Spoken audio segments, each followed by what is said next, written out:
Erika Urrutia ha sufrido por mucho tiempo los actos de corrupción. El dinero que sucesivos gobiernos debieron destinar a planes de ayuda social no estaba ahí. Alguien se lo había llevado. Se esforzó cada día de su vida, pero no pudo salir adelante. A cada paso le quitaban la esperanza. Erika vivió la era de corrupción instalada desde que el Ecuador volvió a la democracia. Estas son las casas donde hoy vamos a salir. Aquí, esta es mi casa. Aquí donde ya salió mi otro hermano, que ya salió. Y aquí viven muchas otras familias que van a ser reubicadas también.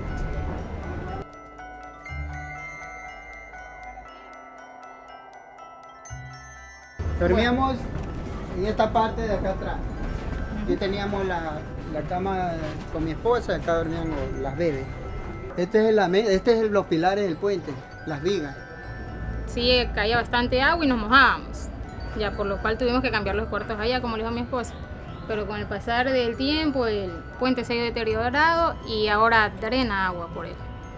Bajan residuos de lo que botan las desperdicios al estero y eso ya con el tiempo a lo que calienta con el sol, entonces se vaporiza y emana olores realmente desagradables.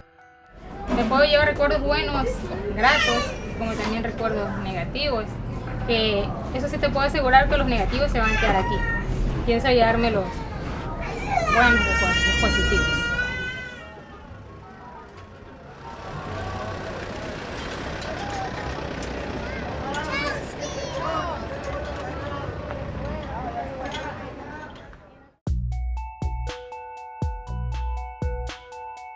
Y yo había planteado algún momento, lo dije en una de mis primeras intervenciones públicas, poco después del 16 de julio, que yo creía que en aquellos casos en que hubiese duda, debía verificarse si el contagio real de los votos representa el acta. En 1978, el país recuperó su democracia, pero la frágil nueva edad de la nación se ensució enseguida con una actitud de corrupción política. El candidato perdedor denuncia un fraude. Más importante era su carrera política que la fortaleza de la naciente democracia. El fraude, ¿a favor de quién? Porque triunfamos los sectores populares, quienes expresamos categóricamente nuestro rechazo a una posición determinada, y toda la campaña de infamias en el país que se han producido. Creo que tenemos que tener un poco de sindéresis en el Ecuador, porque este país está repleto de adjetivos en materia política. Y es muy fácil sembrar por el sendero de la duda el camino hacia la burla más sangrienta de las aspiraciones populares. Jaime Roldós Aguilera se posesionó como presidente. El primer mandatario murió en un accidente en el avión presidencial cerca de Loja, evento que no se clarificó totalmente. Nunca hubo una versión definitiva de los hechos. Las investigaciones fueron confusas. A la justicia se le pasó por las narices un probable caso de magnicidio. Le sucedió su vicepresidente Osvaldo Hurtado Larrea. Tras el desastre aéreo vino el desastre nacional. El presidente Hurtado tomó las deudas en dólares de los empresarios privados y las convirtió en sucres, la moneda nacional que era más débil que el dólar. En ese cambio de monedas se esfumaron miles de millones de dólares. Yo no puedo crear mediante métodos mágicos dinero para distribuirlo entre todo el pueblo ecuatoriano. Una serie de empresarios y de gentes del país se habían endeudado en dólares en el exterior y luego empezaron a presionar al gobierno para que se hiciera cargo de la deuda. Y el gobierno se hizo cargo de la deuda en dólares para que estos señores le pagaran en sucres a 3 años plazo y con bajos intereses, con lo cual prácticamente estos señores que contrataron deudas en el exterior terminaron licuando sus deudas, se evaporaron sus deudas y fue el país el que tuvo que pagar las deudas de esos sucretizadores. El país exigió la lista de los beneficiarios de la sucretización. Nunca se publicó esa lista. El mismo gobierno de Hurtado fue el garante de la compra de una procesadora de basura alentada por el alcalde de Guayaquil, Antonio Jana. El Contralor de la Nación de ese entonces concluyó lo siguiente: el precio original fue de 16 millones y se terminó pagando 60 millones de dólares. En su informe dio a conocer que el equipo se pudrió en el puerto de Guayaquil.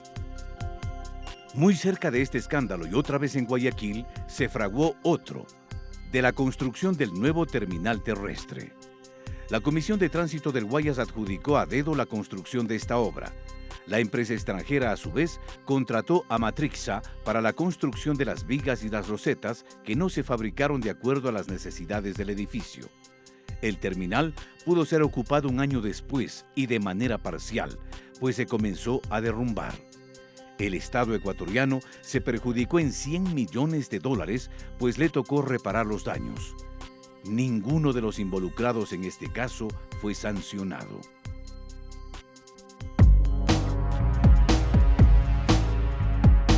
Bueno, para decirle la verdad que cuando esta niña nació, ella nació en El Salado, donde había agua bastante, ahí en las Malvinas. Y eso era agua. Era agua, Guayaquil era pura agua. ¿Para qué vamos a decir? Guayaquil, baluarte social cristiano, es una ciudad de grandes contrastes. Erika nació ahí en el año de 1984. ¡Juro ante Dios y ante la patria que jamás os traicionaré! Un problema inmenso, la basura. Y un caso de corrupción aún más grande. Se compran 350 carros recolectores con un sobreprecio de $7.000 por cada recolector. El acusado, Jofre Torbay, secretario del presidente León Febres Cordero, huyó del país y el juicio prescribió. Lo siguiente fue el escándalo por la vía perimetral, una enorme autopista que pasaba justamente por donde tenía planes inmobiliarios el entonces gobernador del Guayas, Jaime Nebot Saadi. En la década de los 80 hubo mucho más. Se desató una escaramuza armada entre la Fuerza Aérea y el Ejército, debido a la compra de un avión del fabricante Fokker para que sea operado por TAME en la ruta Quito-Loja. En ese negocio también fue denunciado un sobreprecio. Luego, el ministro de Industrias del gobierno social cristiano, Javier Neira, fue acusado de peculado por participar en la contratación de una empresa que ofrecía servicios hospitalarios. El caso Equa Hospital terminó como otros. El acusado huía a Miami y esperaba que prescriba el proceso. De igual manera, el presidente social cristiano, su yerno Miguel Orellana y el israelita Ran Gassit fueron procesados por pagos indebidos de $150.000 que supuestamente fueron usados para la lucha contra la guerrilla. En 1979, cuando se inició la democracia ecuatoriana, hubo muchas esperanzas de que por fin iríamos a una sociedad y a un país mejores. ¿Qué pasó en el camino?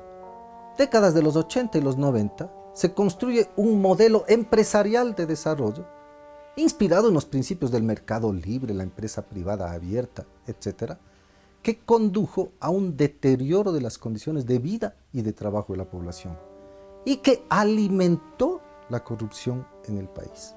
Los roldosistas insultaron a los dignos. Dajig intentó protestar. Momentos en que el diputado roldosista Villamagua lanzó un cenicero contra aquel. Señor, que vean los medios de comunicación. Señor, que vean lo que me han hecho. Para 1986, el Congreso se ganó el nombre de circo. Los diputados no debaten, no piensan. Entre socialcristianos y roldosistas resuelven las cosas a insultos y empellones. Con la justicia rodeada por armas, la corrupción va y viene y pisotea a los ciudadanos. Es posible, señores, que los socialcristianos y el PRE hagan esto. ¿Quién fue, doctor? ¿Quién fue? Jacobo Bucaram. ¿Y el que lanzó el cenicero? Fue el diputado Villamagua contra el diputado Dajig. Y por decir eso, para que se detenga la violencia, me hacen esto. No es justo, señores. Lo que pasa es que se juegan intereses económicos muy grandes. Y eso es lo que en este momento ellos tratan de imponer. Una amnistía que no tiene los votos. El 31 de agosto de 1990, el entonces diputado Jaime Nebot respondió así ante los argumentos dichos en su contra por parte de otro legislador. Ven para mearte, insecto, hijo. No puedo pegarte, tengo que mearte. Ven para mearte, hijo. Maricón. Raúl Patiño, no te metas, tú eres decente. No te metas ahí. No te insultar. No puedes insultar aquí, pues. Rata.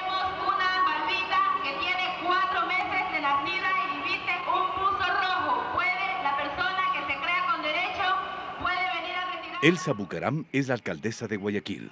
Otra vez la ciudad es el botín de los pillos. Lanzó juguetes desde un balcón a los pobres como se lanza maíz a las gallinas. Una veintena de muertos fue el saldo de uno de los actos más inhumanos. Estoy en contra de la alcaldesa porque he perdido a mi madre. No solamente porque he perdido a mi madre, sino que ella no debe hacer esos entrega de juguetes tan bruscamente, anormalmente, porque ella es un ser humano y tiene que darle respaldo al ser humano, no hacer matar a la gente.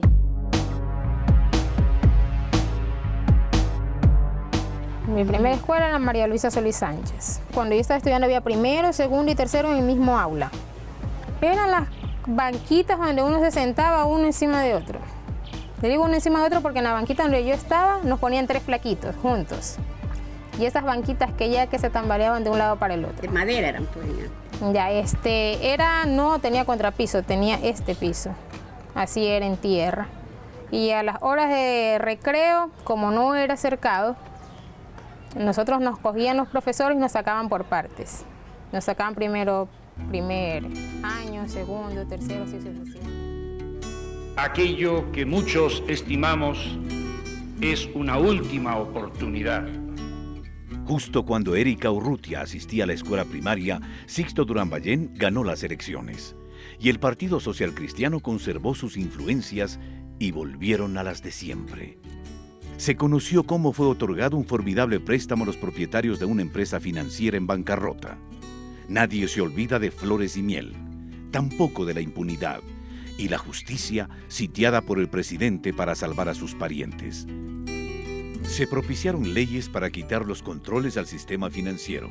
Sixto Durán Ballén apoyó la iniciativa y los socialcristianos la aplaudieron. Casi sin regulación se iniciaron los préstamos vinculados, empresas fantasmas, dispendio y farra.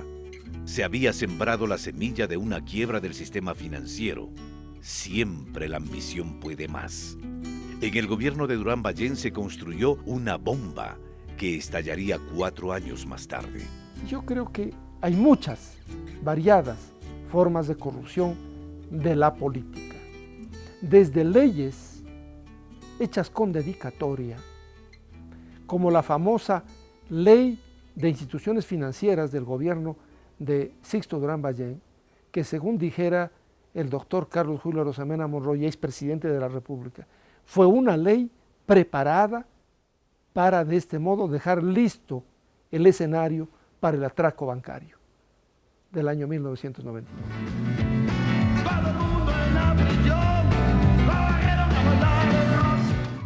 El arribo del roldosista Abdalá Bucaram Ortiz añade colorido, música y baile a una tragedia vergonzante. Al presidente le tildaron de loco, 6 meses de ingobernabilidad y bochorno, medio año de rechazo ciudadano a un gobierno fallido que nunca despegó. No soy así, yo no sé. Bravo, bravo. Está bien, ¿no? El gobierno roldosista puso al frente de la política económica a sus amigos, ricos banqueros, quienes financiaron su campaña, Álvaro Noboa y Roberto Isaías, entre otros. Para casualmente tratar de cumplir las metas sociales del abogado Bucaram. El gobierno del abogado Abdalá Bucaram subió los precios de los servicios públicos, las tarifas telefónicas, la electricidad en un 500%. Eliminó el subsidio al gas doméstico, impuso el cobro en los hospitales públicos y subió el pasaje del transporte popular. No paró el incremento mensual de los precios de la gasolina y de otros derivados del petróleo.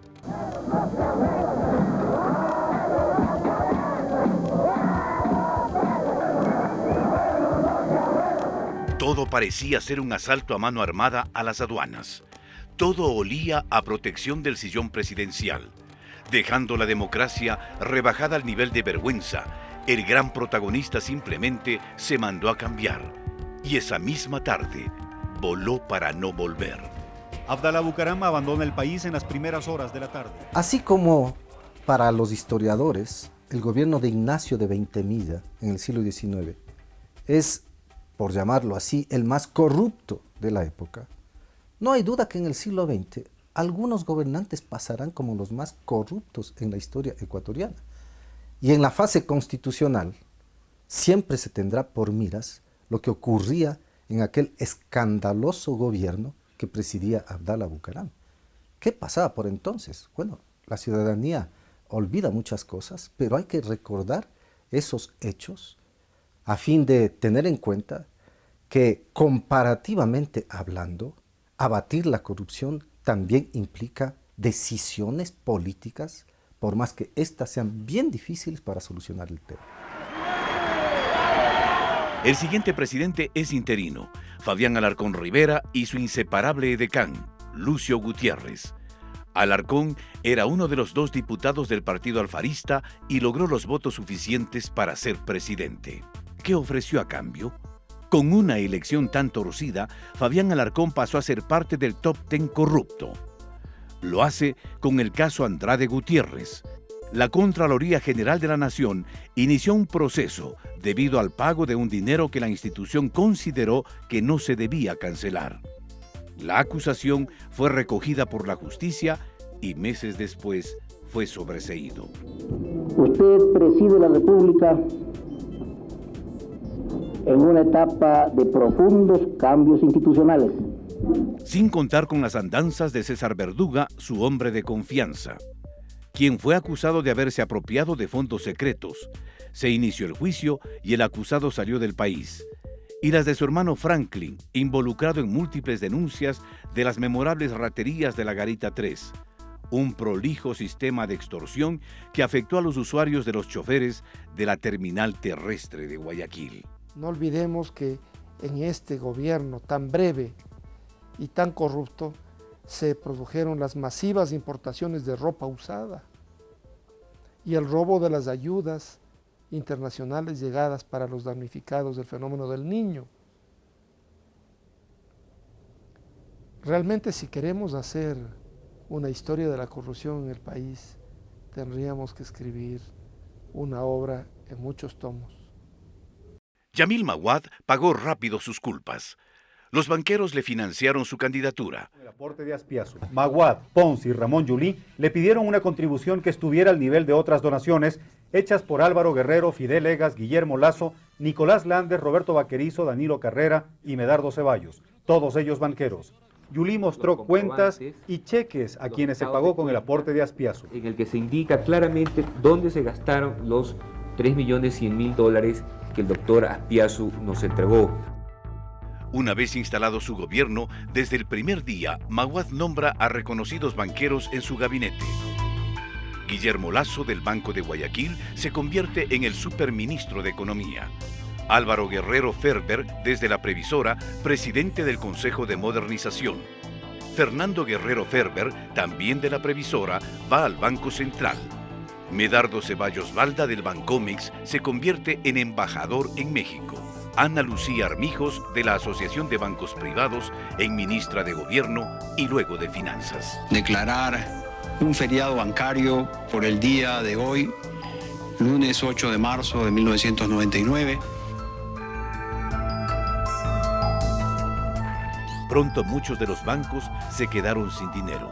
Nadie controlaba y nadie pagaba los préstamos.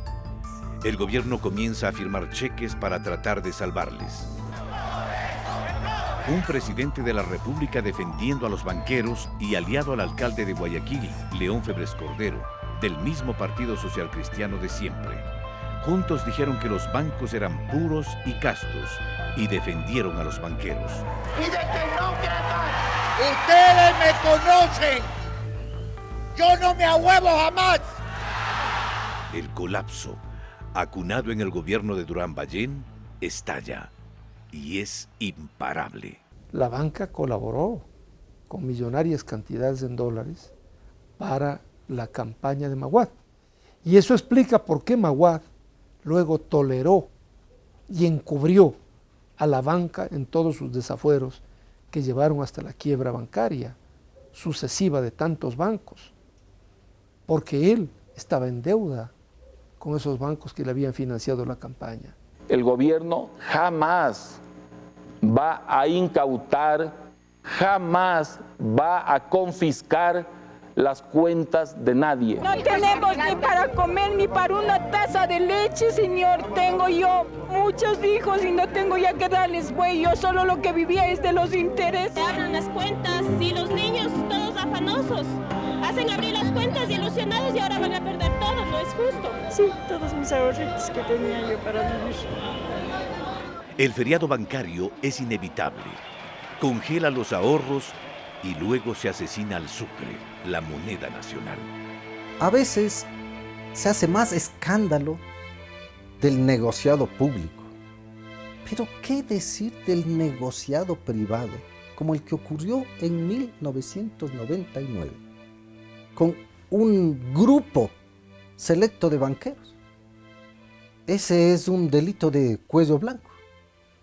Y sin embargo, se ha tratado a veces de ocultar a estas figuras y de ocultar a esos banqueros corruptos, tratando de crear más escándalo en otros lados, cuando ese es un escándalo nacional que implicó el saqueo y el robo de miles de millones de dólares a costa de una población cuyos depósitos se perdieron y hasta hoy no los recuperan.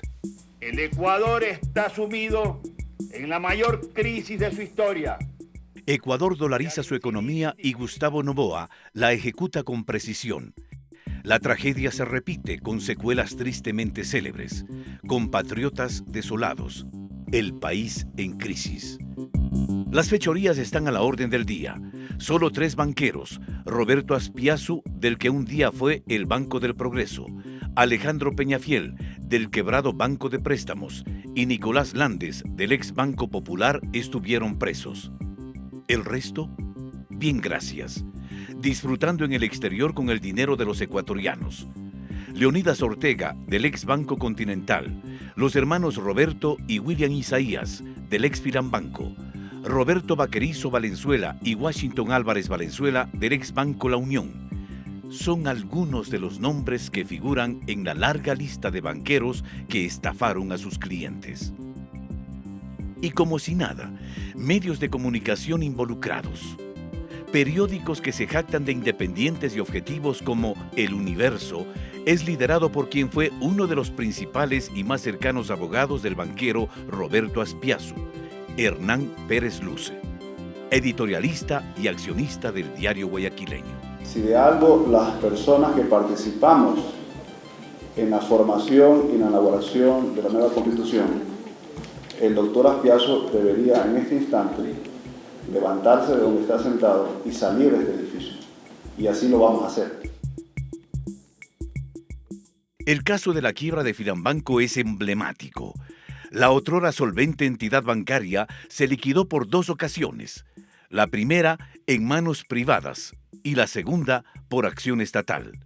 Fue el gobierno del presidente Gustavo Noboa el responsable de esta segunda caída. Una de las razones, según varios analistas, fue la falta de pago de los grandes deudores, entre los que se cuentan conocidos políticos y empresarios guayaquileños. Nuevamente, los poderosos, aupados por el gobierno, pulverizaron a los más pobres. Pero mientras la nación recupera el aliento, un sacerdote conocido como el cura Flores es nombrado gerente de las aduanas de Quito por el presidente Gustavo Noboa. El cura Flores huyó del país cuando fue sentenciado a 12 años por peculado durante su gestión en las aduanas de la capital. El gobierno de Gustavo Noboa también dejó una huella nefasta para el país. Ecuador acepta el arbitraje internacional en el caso de la devolución del IVA petrolero a cambio de que se lo incluya en la ampliación de las preferencias arancelarias. Durante la presidencia de Noboa, el canciller Heinz Meller autorizó unilateralmente el arbitraje internacional a favor de la empresa estadounidense occidental Oxy, que determinó que el Estado ecuatoriano devuelva $75 millones por impuestos.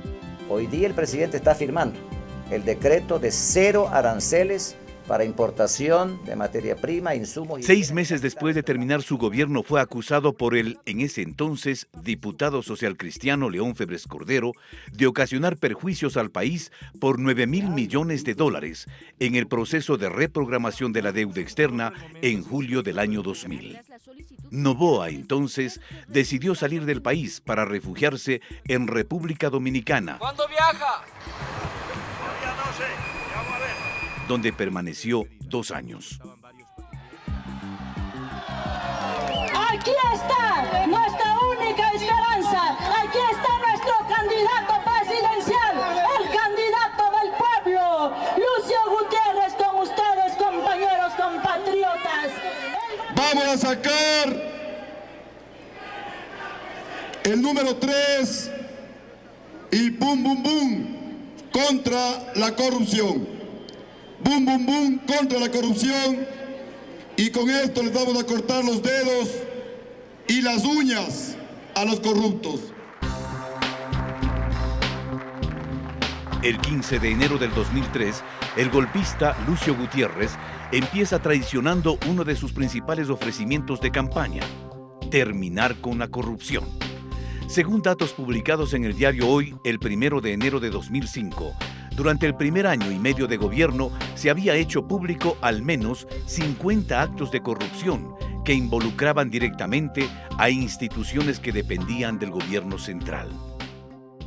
Con fecha 25 de octubre del 2000, el coronel Lucio Gutiérrez remite una fraternal carta al comandante Hugo Chávez Frías, presidente de Venezuela, a quien le envía efusivos abrazos y le expresa su admiración. Sabemos de sus grandes ejecutorias y estamos orgullosos de un líder latinoamericano que sintetiza la verdadera filosofía e ideología bolivariana.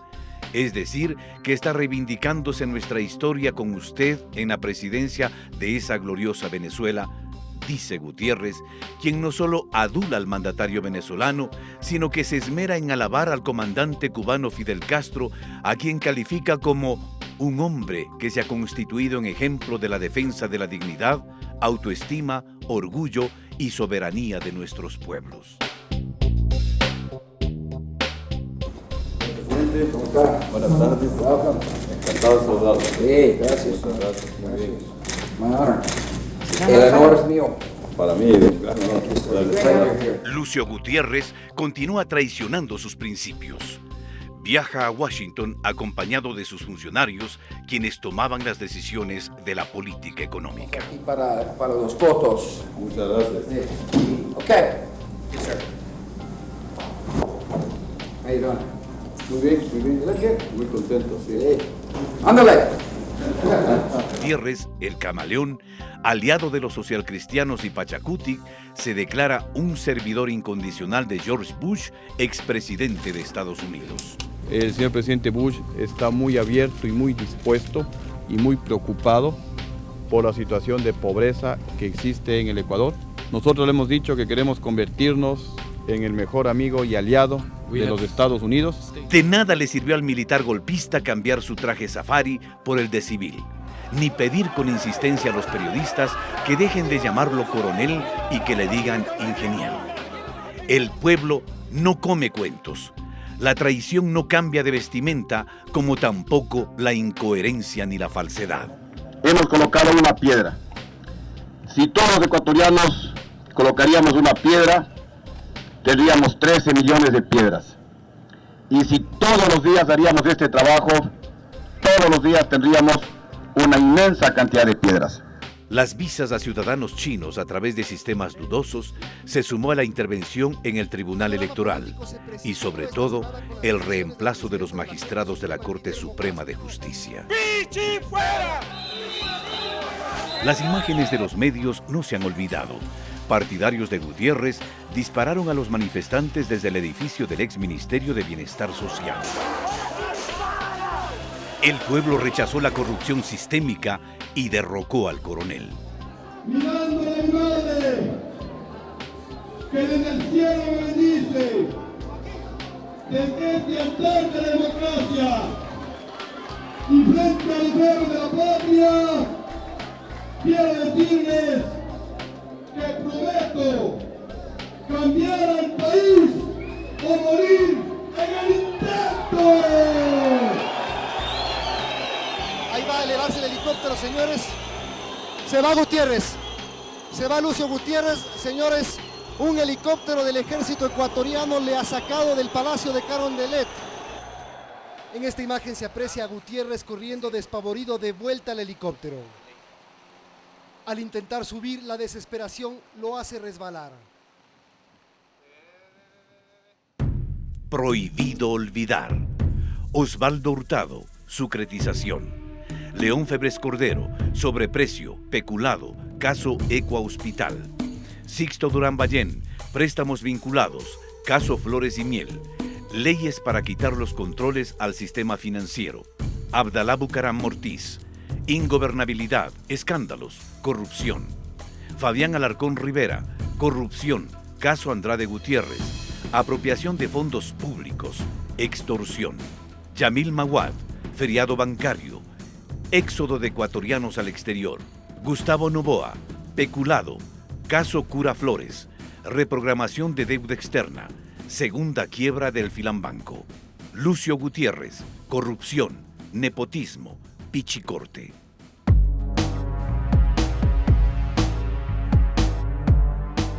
Mi esposo se quedó sin trabajo y me tocaba dar a luz en maternidad. Entonces nosotros tenemos un televisor pequeño, lo vendió por $20. Tenía que darles de desayunar, tenía que darles de almorzar. Y para colmo, estaba embarazada y me tocaba un chequeo, tomarme una ecografía. Dinero que no me alcanzó. Me sentí la mujer más infeliz. Porque imagínate, tan solamente abrir tu nevera y encontrar unas papas y sanguchárselas a tus hijos. No darles qué más. Pero me sentí incapaz de poder ser madre. Después de que el gobierno de Gutiérrez destruyó la economía de Erika, la jornada cívica y ciudadana culminó días de altísimo riesgo para la institucionalidad y la democracia en el país. Alfredo Palacio, aupado por la partidocracia, es el nuevo presidente. Respetar y hacer respetar la Constitución Política de la República, leyes de la República, orden constituido y defender los sagrados. Porque la corrupción se expresó también en el perverso desmantelamiento de las instituciones, de la educación y salud pública, del registro civil, como emblemática señal del despojo cotidiano, o en los memorables perjuicios en cada negociación de la deuda externa.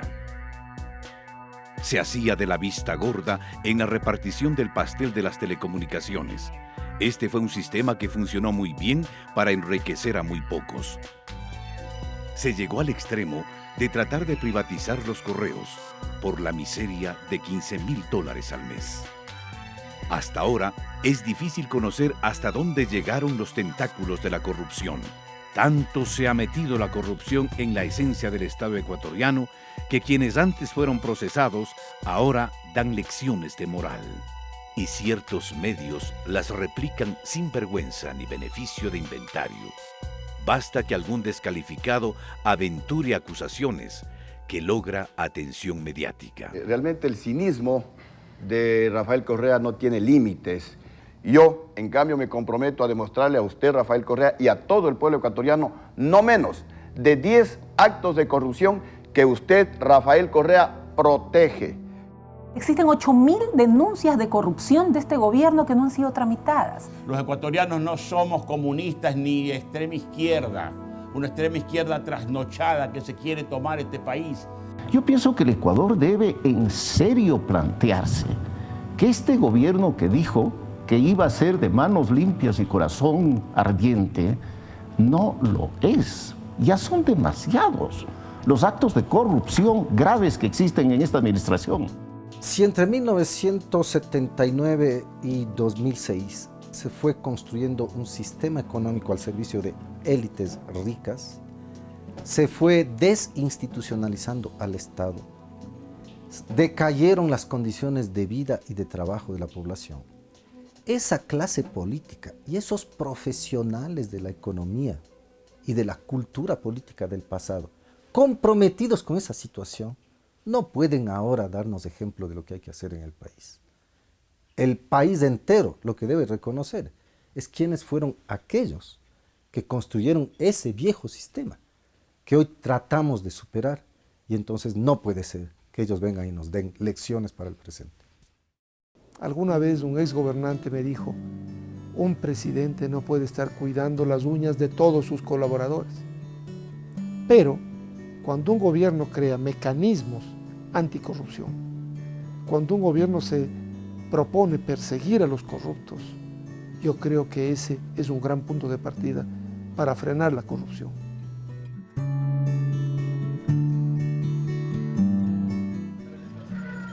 Un recuerdo de que alguna vez vivimos ahí, porque incluso hasta el puente va a salir, todo eso va a ser regenerado. Entonces, cuando venga alguien, ¿eso es dónde es? Este era el puente de la A, le voy a decir. El puente de la A, y aquí vivía yo.